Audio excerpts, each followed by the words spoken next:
অনেকদিন পর জেঠিমার বাসায় গেলাম রাতের খাবার খেয়ে অনেক গল্পের পর জেঠিমা গেল তার রুমে ঘুমাতে আমি পাশের রুমে ঘুমিয়ে পড়লাম হঠাৎ মাঝরাতে দেখলাম জেঠিমা আমার পাশে শুয়ে আছে এরপর আমি জেঠিমাকে বুঝতে না দিয়ে বন্ধুরা সবাই কেমন আছো আমার নাম জিতেশ আমি জেলায় থাকি আজকে আমি আমার জীবনের একটা অভিজ্ঞতার কথা তোমাদের সাথে শেয়ার করব আশা করব তোমাদের ভালো লাগবে আজকে গল্পটা শোনার আগে আপনি যদি আমাদের এই চ্যানেলটির নতুন দর্শক হয়ে থাকেন তাহলে চ্যানেলটি সাবস্ক্রাইব করে আমাদের সাথে থাকবেন আমার এক পরিচিত জেঠিমা আছেন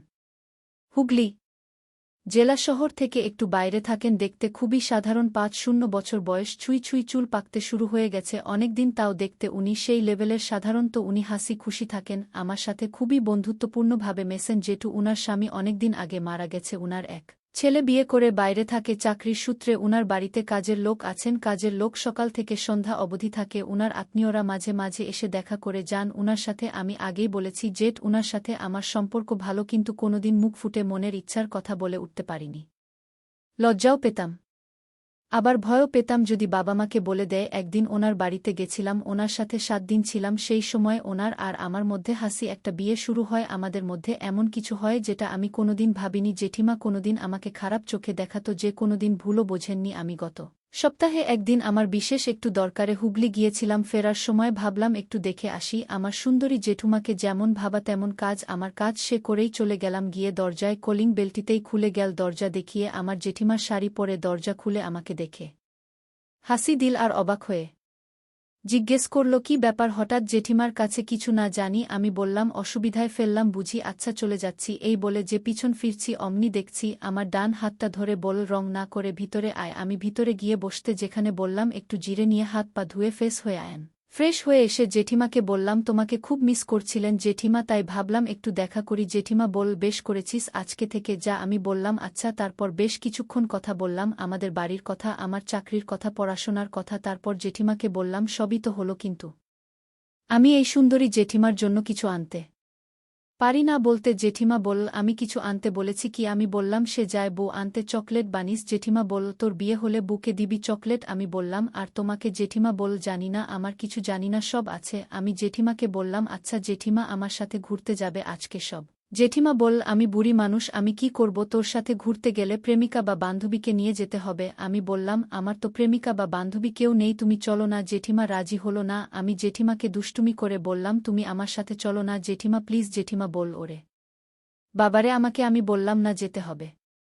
তোমাকে চলো না দুজনে যাই জেঠিমা এতে রাজি হলো জেঠিমা বলে খুব পেকে গেছিস আমি বললাম ওটা বয়সের হবে জেঠিমা মা বল ঠিক আছে পরে দেখা যাবে এখন চলো জেঠিমা একটা রেনি শাড়ির সাথে ব্লাউজ পরে আমার সামনে এসে বলল চল আমি বললাম সেই লাগছে তোমাকে জেঠিমা আবার মুচকি হেসে বলল চল এখন প্রশংসা করে স্ট্যান্ডে গিয়ে দেখি অনেক ভিড় হয়ে গেছে অনেক কষ্টে একটা জায়গা দেখে বসলাম জেঠিমা বেশ সুন্দর গঙ্গার হাওয়ায় জেঠিমার চুল খুলে যেতে লাগলো জেঠিমাকে বললাম তুমি আমার প্রেমিকা হয়ে যাওয়া জেঠিমা বলল ওটাই বাকি হঠাৎ দেখি একটা ছেলে তার প্রেমিকার সাথে বসে আছে আমি সেটা জেঠিমাকে দেখাতেই জেঠিমা বলল ওই দিকে তাকাবে লজ্জা করে আমি জেঠিমার বাম পাশে বসে জেঠিমার কাঠের উপর দিয়ে ডান হাত দিয়ে জেঠিয়ার কাঁধে হাত দেব আমি জেঠিমাকে অপেক্ষা বিশ্বাস করো প্রেমে পড়ে যাচ্ছি জেঠিমা আবার সেই হাসি জেঠিনা তুমি আমাকে তোমার সাথে প্রেম করতে দেবে জেঠিনা এটা শুনেই বল দেখছি তবে একটা কথা বলি আমি বললাম বলো জেঠিনা বলতে শুরু করল তুমি জেঠু চলে যাওয়ার পর থেকে প্রায় সারাদিন বাড়িতে কেটে যায় আমার জন্য বন্ধু বানাতে আমি একটা বন্ধু বানানোর ওয়েবসাইট কয়েকদিন ব্যবহার করেছি কিন্তু ভালো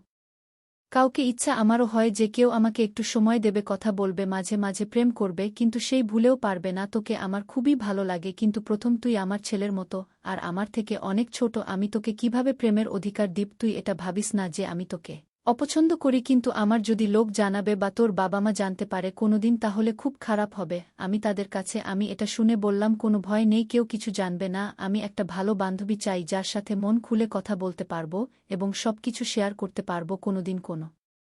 কিছুর অভাব থাকবে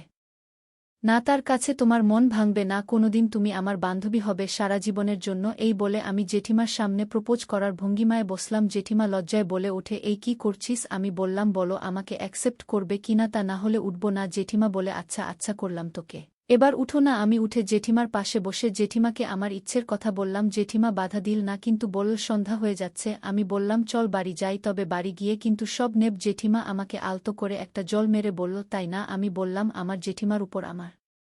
পুরো বিশ্বাস আছে আমি জানি তুমি আমার ইচ্ছে পূরণ করবে জেঠিমা আমার দিকে দুষ্টুমির চোখে তাকিয়ে একটা মায়াবী হাসি দিল। আমি বললাম, তুমি একটু দাঁড়াও, আমি একটা চকলেট কিনে আসছি বলে আমি তাড়াতাড়ি একটা ওষুধের দোকানে গিয়ে চকলেট ফ্লেভার কিনে আনলাম। তারপর আমরা দুজনে একটা টোটোতে উঠি বাড়ি আসার পথে। জেঠিমাকে ফিসফিস করে বললাম, একটা কথা বলো জেঠিমা। বলো। আমি বললাম, জেঠিমা তোমাকে না ভীষণ সুন্দরী লাগছে আজকে। জেঠিমা বল বাড়ি যাব। এরপর আমরা বাড়ি পৌঁছলাম। বাড়ি ঢুকে আমি জেঠিমাকে আবার মনের ইচ্ছে কথা বললাম। জেঠিমা খিলখিলিয়ে হেসে উঠল, আমাকে বলল, এসে কি পাগলামি শুরু করবি?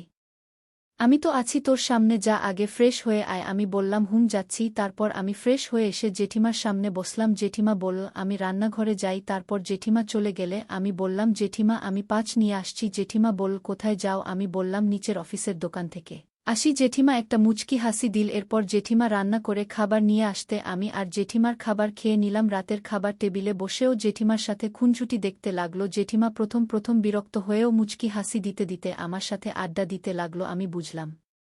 জেঠিমা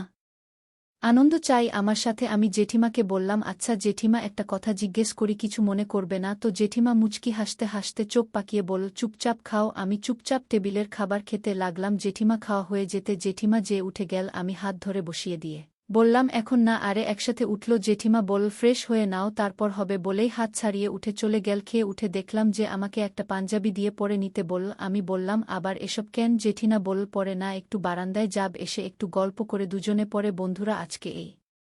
পর্যন্তই। গল্পটির বাকি অংশ বলবো পরের ভিডিওটি কেমন হয়েছে তা কমেন্ট করে জানাবেন। তো সবাই ভালো থাকবেন, ধন্যবাদ।